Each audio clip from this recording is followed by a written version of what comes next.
Hello, my name is Chrissy Champagne. You are listening to Residue, a true crime podcast dedicated to keeping you paranoid. Today I have a case for you that is a case that doesn't get a lot of attention, and it needs to be talked about as much as we can talk about it. This case has just consumed me with rage this entire time I've been researching, and I know it's going to make you feel the same way, so let's just get into it. This is the case of Mary Santina Collins.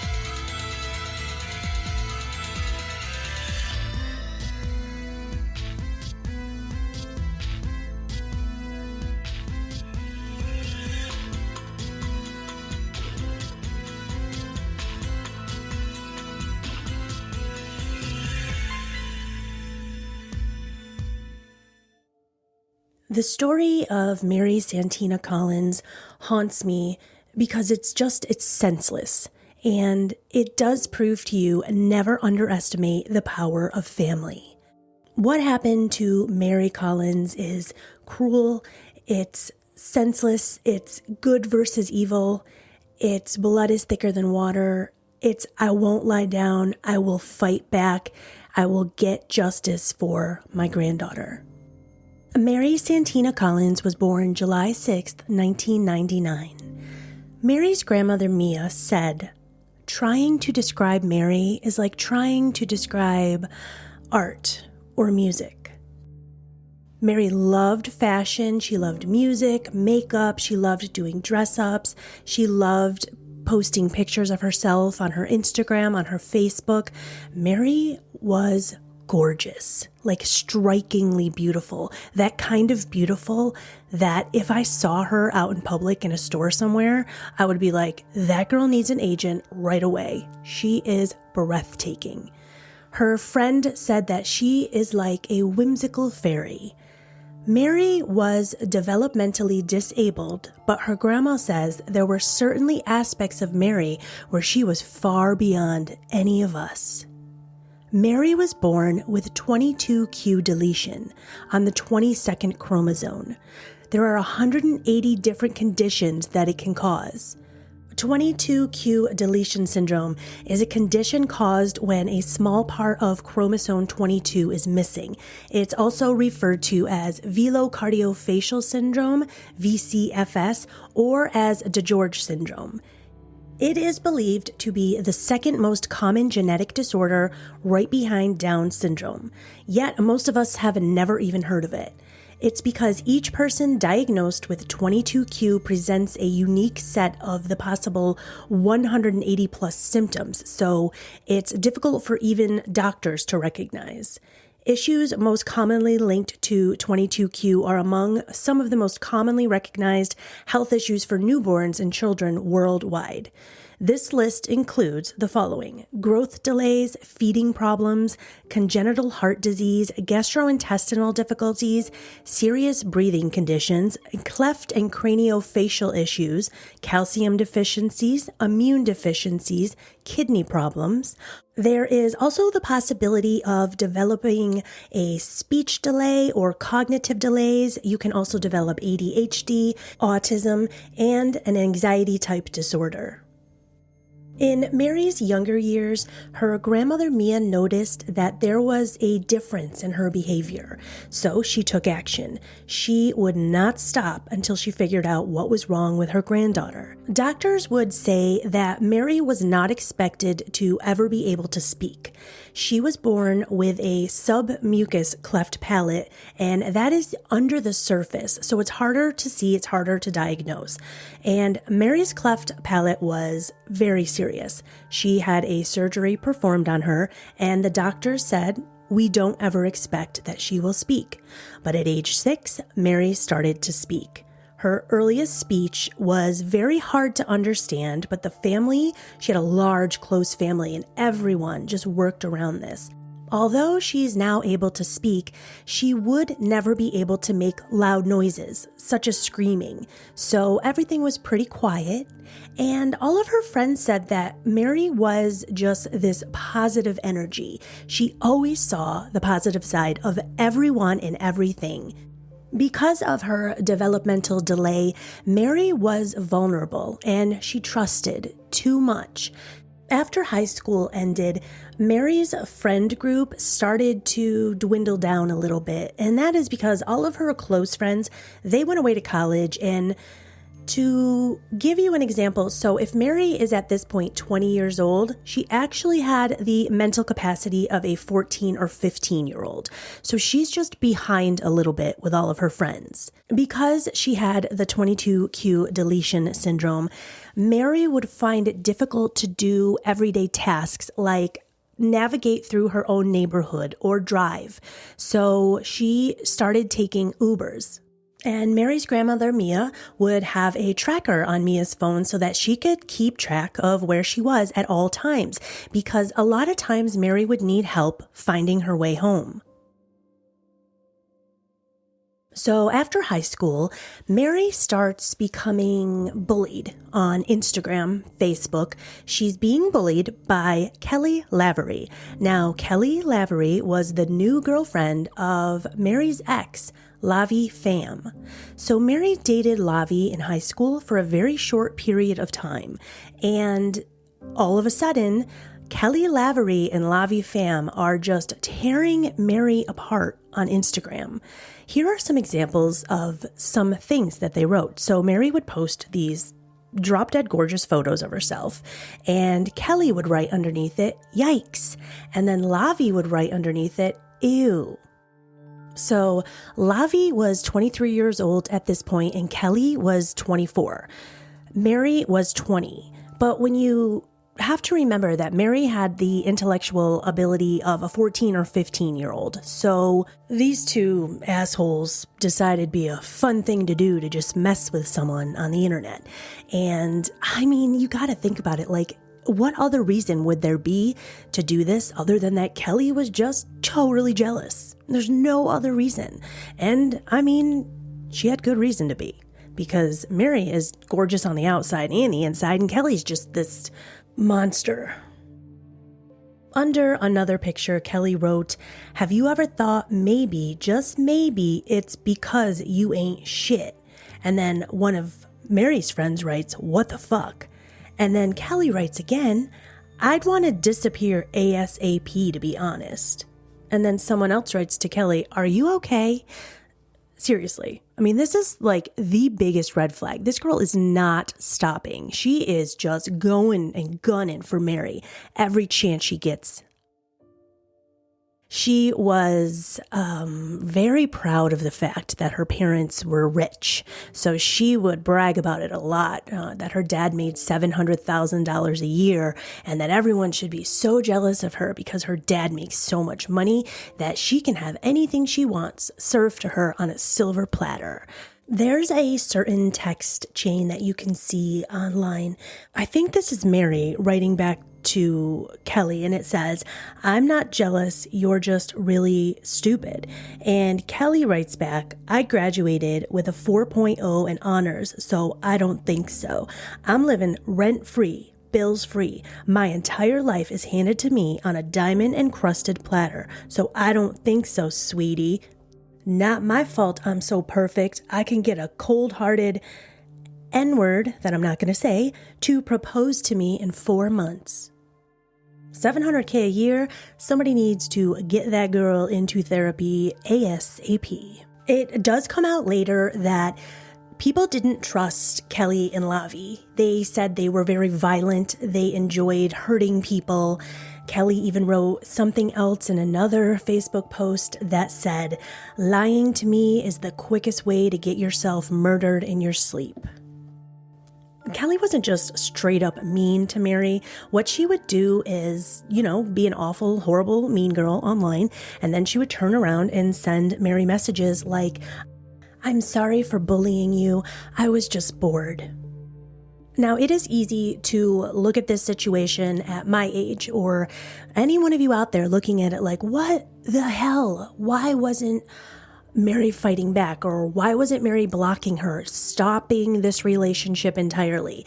And Mary just saw the good in people, and she needed friends. She longed for friends and relationships, and She really truly believed when Kelly would apologize that Kelly really meant it. And now Mia, on the other hand, Mary's grandmother, she knew, I don't like this friendship. I don't want you hanging out with her. There is no reason that you need to go over to her house. And she's living with Lavi at this point. There is no reason you need to go there. But on March 28th, 2020, the start of the COVID lockdown, Kelly invited Mary to the apartment that she shared with Lavi and said that they should have a movie marathon night, a girls' night. Kelly orders an Uber to pick Mary up at her apartment. As the Uber arrives, Mia is begging Mary not to go. Mia even asks the Uber driver, please do not take her. And the driver was like, listen, she's a grown adult. Mary ends up leaving in the Uber, and Mia is a little upset because not only is she upset that Mary wants to go hang out with Kelly, but, COVID just started. We were all in that state of panic where we didn't know what to expect. And this was the point when they were putting us in a pure lockdown where we couldn't leave our houses. So Mia just wants Mary to stay home with the family and be safe. Mia's nervous, and she does feel a little more at ease when she sees that Lavi has posted a video to his social media. And it's a quick video of Lavi pointing the camera at himself, and behind him, you can see Kelly and Mary walking arm in arm while Lavi holds up a bag of sushi. And he says, "We got sushi." Mary's favorite food was sushi, so at this point, Mia's feeling a little more at ease that she has some clarification of what exactly Mary is doing. Mary never returns home that evening. The tracker still locates Mary at Lavi's apartment, and so Mia gets in her car and drives over to the apartment complex that Lavi and Kelly live in. Now, this was a gated community, so it was very difficult for Mia to get inside. So she just sits there and waits until someone else goes in, and then she follows them. And then she has to wait again to get into the actual apartment. Now, they lived on the 3rd floor, so she follows someone every single time until she gets to the 3rd floor. She finds Lavi's apartment and she knocks. She can hear them inside, but they're not answering the door. So finally, after all the knocking, they do open the door, and Kelly tells Mia that Mary already left. And Mia's like, Kelly, no, she didn't. Her phone is still in there. I'm still tracking it. Mary is still in this apartment. And how would Mary leave anyway? She had no idea how to get home. Kelly eventually lets Mia in and lets her look around. The only thing was, you were not allowed to go into the back master bedroom, Kelly said to Mia. So Mia's looking around, she's crying, she's yelling Mary's name, she's begging them to tell her where her granddaughter is. Kelly tells her to get out. She's got to go. Mia has to leave the apartment. And while Kelly is telling her this, Mia just starts crying again, and she looks down and she sees that Kelly's holding a hammer in her hand. Kelly says to Mia, I couldn't give a fuck about Mary. So Mia starts screaming Mary's name again, and a neighbor actually comes out and asks if they need help. And then Mia asks, where's Lavi? Kelly goes and gets Lavi, and Mia says to Kelly, you can't hit me hard enough with that hammer to forget about Mary. Mia is such a badass.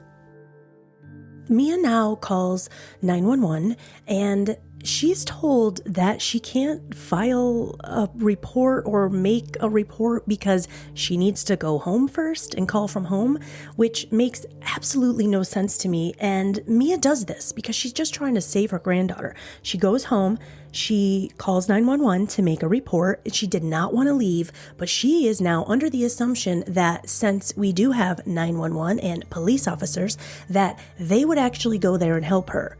But she would be wrong.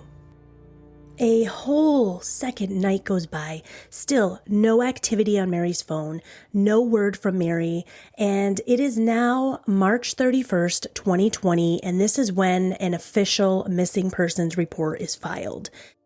The case is now assigned to a lead detective named Jonathan Gaskin. Now, instead of lead detective, Jonathan Gaskin, going up to the apartment and, trying to figure out what's going on himself, he sends another officer first.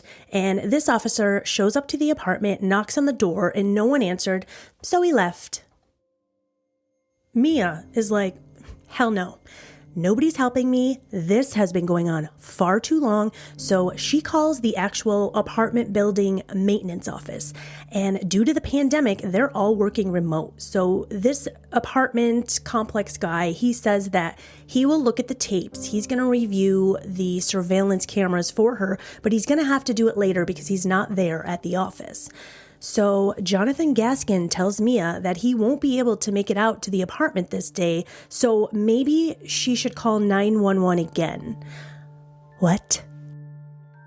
Mia is begging the lead detective to please go to the apartment, please. He tells her, no, I can work this case remotely. He just minimized this entire investigation. I can't even fathom Mia's pain, her family's pain, of the fact that not only is your granddaughter missing and you know she's with some horribly awful people, but now nobody's helping you. Nobody's taking this seriously. Mia calls 911 again, and now Mary's mother, Casey, meets Mia at the apartment complex, and now an officer does finally show up, and they all go to the door together. Lavi answers the door, and Lavi says that the officer can't come in, but he would let Mary's mother come in, Casey. So Lavi lets Casey in. They go into the master bedroom, and as she's in there, there's someone laying on the bed covered with a blanket. They never moved. They never responded. Casey ends up leaving, and the officer tells the apartment manager not to look at the footage because they need a warrant, which isn't true. So now nobody's looked at the footage from the apartment complex, which is not a good thing because this was March 31st, and they erase the entire month of footage at the very first of every month. So everything was gone. There was absolutely no footage by April 1st. I mean, even if it's true that the police officer himself or the police department would need a warrant to look at footage, the apartment complex manager didn't need a warrant. It's his footage. Like, he can look at it if he wants. So now Mary's family fights back. You know what? The police aren't going to help? Cool. We'll do this ourselves. They would take turns sitting outside of that apartment complex and just making sure no one left the building, making sure they didn't see anything coming in and out that should be of suspicion. And Lavi and Kelly are getting a little scared now, and they're actually complaining to the police and saying that they feel threatened and they don't want Mary's family anywhere near their apartment anymore. Around this time, an anonymous tip comes in to the police department with somebody saying that Mary has done this before, so there's no need to really look into this because Mary does this all the time. Another tip comes in on April 2nd, 2020. Now, this tip said that James Salerno, had told somebody that he attended a party at Kelly and Lavi's apartment. When he arrived, he said that Mary was in the bathtub, tied up. Detective Jonathan Gaskin now decides to go over to the apartment and investigate. When he arrives, Lavi lets him in to do a search. He did state that the apartment was just disgusting and filthy. When the officers received that first anonymous tip, they were told that Mary was in the bathtub tied up, but that they also put her body into a mattress. So when Jonathan Gaskin was at the apartment, he asked Kelly and Lavi to lift every single mattress. Now he finds nothing aside from the fact that their apartment is filthy. So he leaves. But after he leaves, another new tip comes in to the police department that states Lavi paid someone $4,000 to, quote, remove something from the apartment. I think Lavi offered to pay somebody that, but nobody would do it. Now, the tip states that Detective Gaskin didn't look hard enough. He needs to actually look inside of the box spring or the mattress.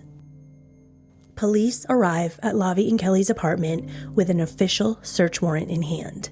Lavi lets them in and Kelly is in bed passed out. Now they state that she is so out of it that they almost thought they should call the paramedics just for her. She never gets out of the bed, she just lays there. They search the apartment. They do find saran wrap and garbage bags. They go into the master bedroom and it has just tons of junk on top of the bed.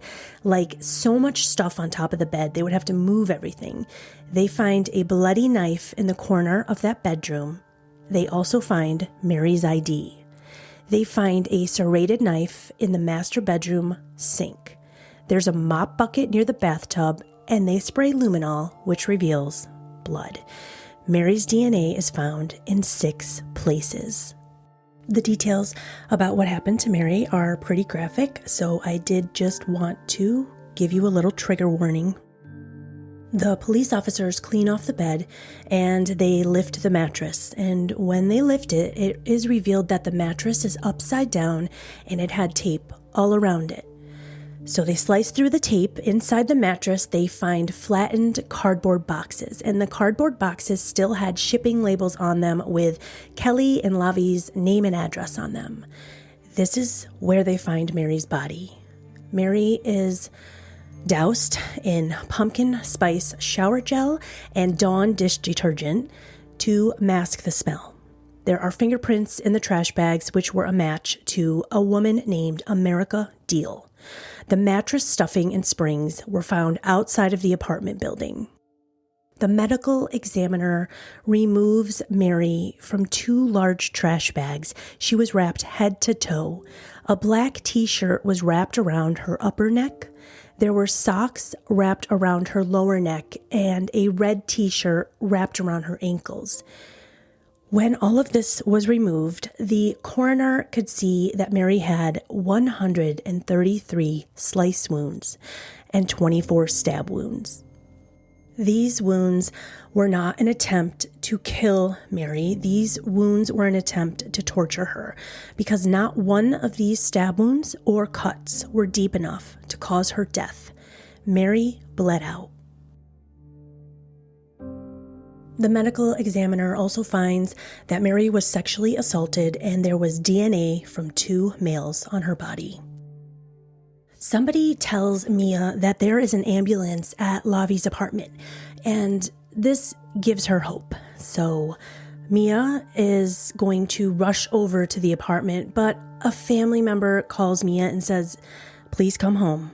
There are 2 officers here, and the officers wanted to speak to the family." Mind you, not one of those officers was lead detective Jonathan Gaskin. They were 2 officers that the family had never spoken to. Finally, a case is being built in the disappearance of Mary Collins. Now, each person involved in this needs to be determined. And when they do find out who the 4 people were that were involved in this night, they all turn on each other. Everyone's blaming everyone else. Who were the 4 people involved in this crime? We know Kelly Lavery, we know Lavi Pham, but we also have to know James Salerno and his girlfriend, well, his Tinder date, America Deal, who was only 18 years old. America Deal, right away, gets out of town. She escapes and she goes to Colorado. She ends up actually turning herself in on May 7th of 2020 and immediately asks for a lawyer. So she doesn't actually end up answering any final questions until October of that year. But she does say that James called her that night and asked her to come over to Lavi and Kelly's apartment because, quote, "there was a weird girl there." And when America did arrive to the apartment, she said that they were all doing drugs. They were doing cocaine, meth, Roxy's, Xanax, and Molly. Oh my good Lord. And America said all she did was coke and Molly. That's all, just little coke and Molly. Now, at this point, America knows that Mary is in the bathroom, tied up and bleeding. It was also stated that Mary had a dog collar around her neck. It was also told that Mary was sexually assaulted by both James and Lavi, and I had also read that there was a point in the night where Kelly had sex with Lavi in front of Mary and they made her watch. Now, this teenager, America, is at this apartment doing drugs with all of these people that she does not know at all. I mean, I don't even think she really knew James. I think they had met on a Tinder date one time, but she's all hopped up on all of the drugs, and they tell her that if she doesn't help clean up this mess, that they're going to do the same thing to her that they did to Mary. America is no sweetheart, so on the Instagram page that Mary's family created for her, it is called Mary's Voice. They have so many details that you can read about each of these murderers and about Mary. But for America, there is a quote saying that America's family members are completely against letting her be released from jail and have even written letters to the judge explaining how America cannot be trusted and their own bad experiences with her. There's also some evidence of the way that America was acting online right after the murder and right before she I think it was May that she escaped to Colorado. So in April of 2020, April 29th to be exact, after all of this happened, Miss America wrote on her Facebook page a to-do list, and here's her to-do list. Number 1, praise the Lord. Number 2, break the law. Number 3, take what's mine. And number 4, take some more. She sounds so sweet. America's sister ended up writing a post on Mary's Facebook page, Mary's family's tribute Facebook page, and it was a pretty long post, and she's definitely not on the same side as America. I want to read just a little bit of that post to you. So she says, I get angry at it all over again because writing the judge may have helped in not setting her free, but to lower her bond just tells you she can still do partially what she wants without having to suffer any consequence. If she makes herself look like she's an innocent young kid who blah, blah, blah, she has always lied and manipulated and used and hurt, and to deliberately, knowingly flee while she carries a smile, just doing her makes me literally ashamed to be in the same family.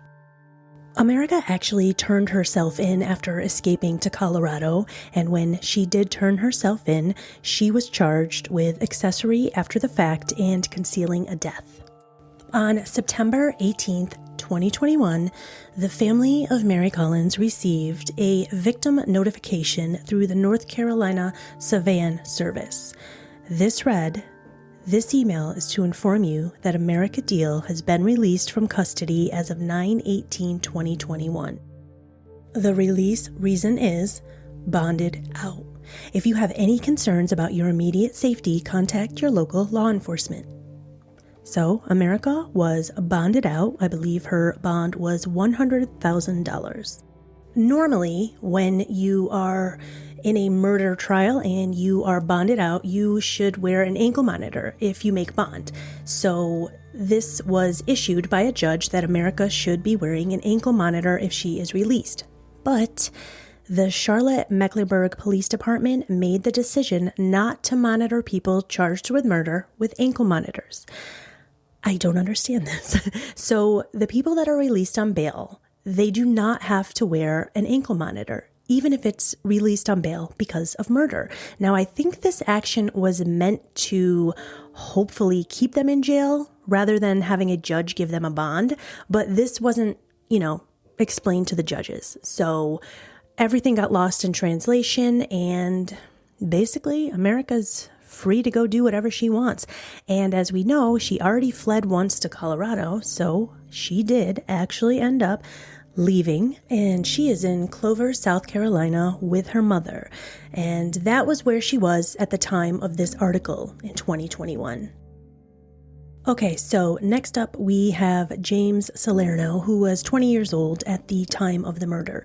And if you could get a little look at James Salerno's police reports, oh my goodness. So he has such a long history of charges that it would take me another 40 minutes to read them all to you. So I will, You know what? Maybe I'll post these on the Instagram story so you can kind of see some of the stuff he's been in trouble for.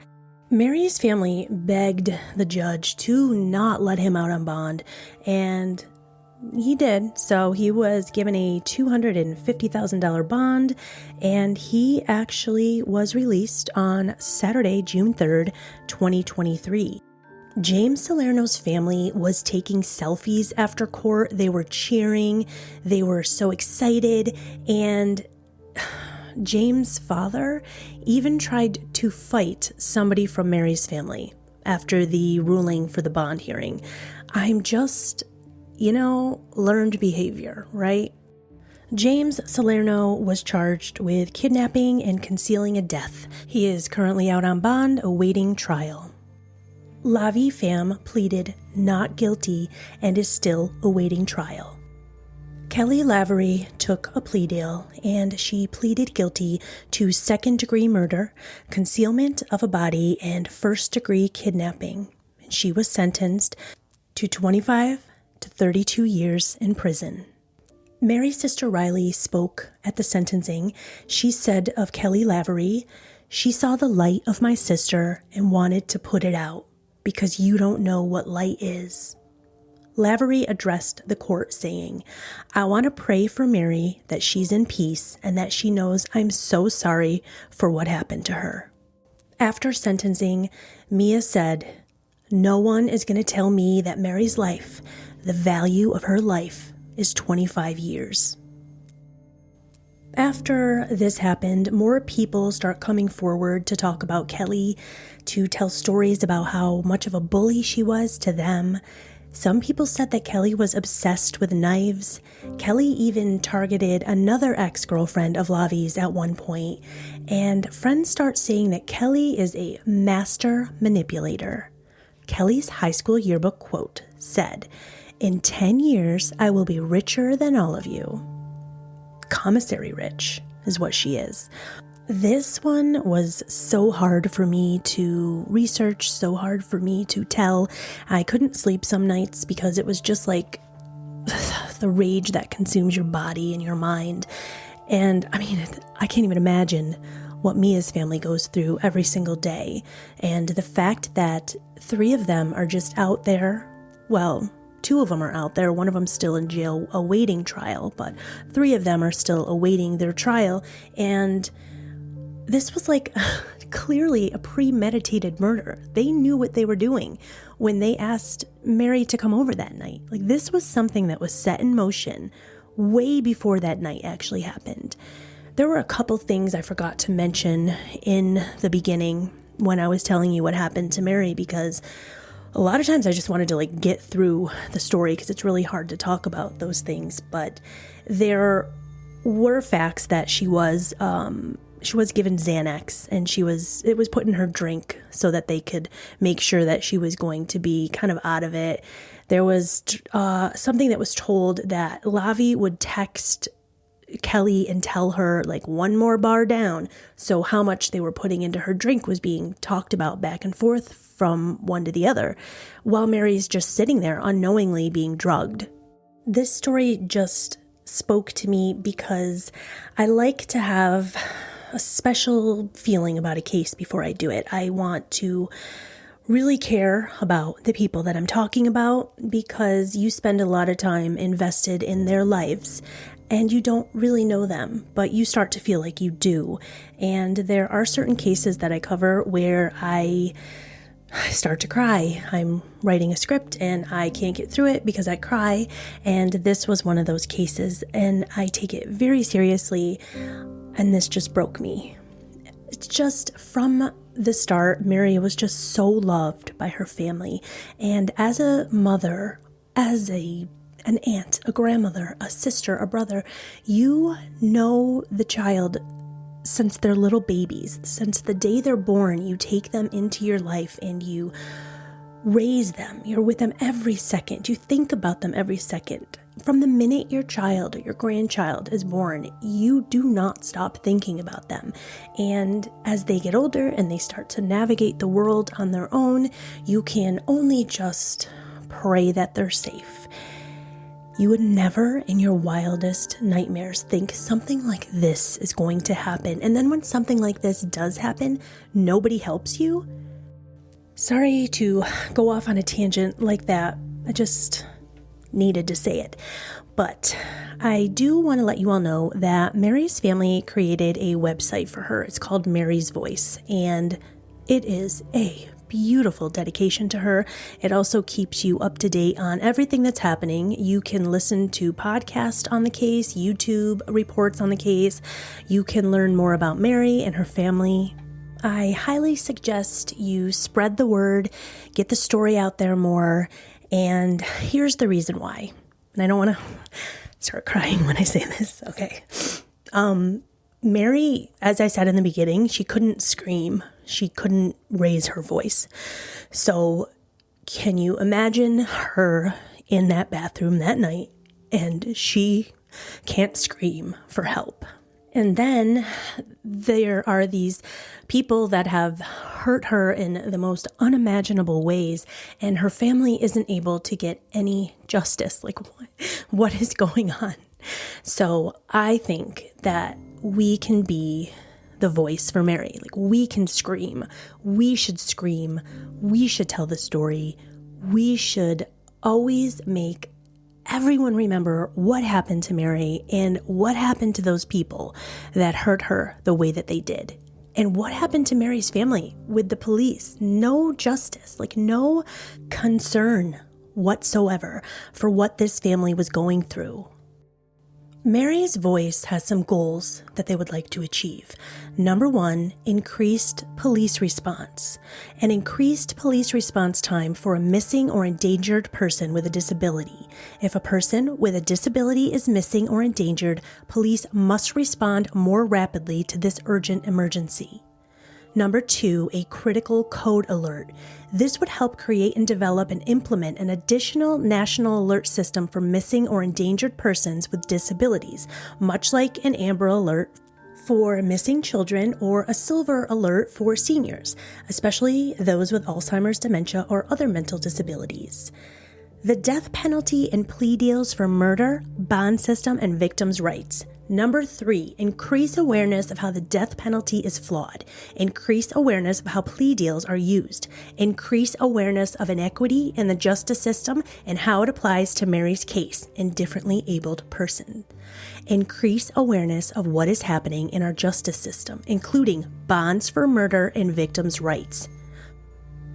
Mary was so lucky to have such a loving family. And like I said in the beginning, never underestimate the power of family. Thank you so much for listening to this week's episode of Residue. I hope you will join us again next week. My name is Chrissy Champagne. I just want to remind you all to stay safe and stay paranoid.